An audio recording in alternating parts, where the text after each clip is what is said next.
Good morning, everyone. Joe here is Sports Grid. Let's have a college football cup of Joe. Yes, college football is here, and I can hardly wait for week 0 to kick off tomorrow, 12 Eastern in Dublin. Florida State taking on Georgia Tech. Now, we've got a total of 55.5, and I'm expecting this one to go over that number. Both of these offenses picking up where they left off. Now, when we look at the spread here, it was 14.5 for Florida State when this opened. Money has come in on Georgia Tech, moving the lines to Florida State only a 10.5 point favorite. When we look at Georgia Tech last season, they went 7-2 against that spread. They were able to get a couple wins straight up as an underdog as well, and they have made improvements out here. King here, their quarterback, was able to put up 37 touchdowns on the season, and when we look at their running back, Hines, out here, he rushed for over 1,000 yards. I think offensively, this team can do enough to keep it tight. I'm going to look at King for over 187.5 passing yards in this game. I'm expecting him to go closer to 200 passing yards. And now when we look at Florida State,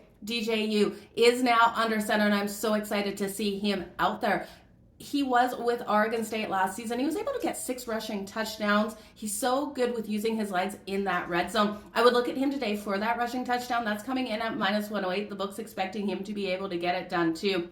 And then when we look at their running back, a transfer from Bama, Roydell Williams, he's going to have success here. Georgia Tech last season, their weakness was their defense, especially against the run. So Roydell Williams, I'd look at him for that rushing touchdown as well. That's coming in at minus 106.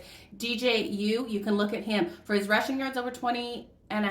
That's coming in at minus 114. His passing prop is 227.5. I think he goes over that. You guys, I'm looking for the defenses to be weaker in this matchup, and offensively, both of these teams to have success. I love that over 55.5. Those player props, I think, are straight money. And if I'm going to jump on the spread with Georgia Tech, I think they're being underestimated in this one. I think that's why the money's coming in, but it's getting really tight to that number. I'm going to stay off the spread, honestly, you guys. All the best in all of your bets. Enjoy week 0. I'll be back with more bets. Join me over on the grid.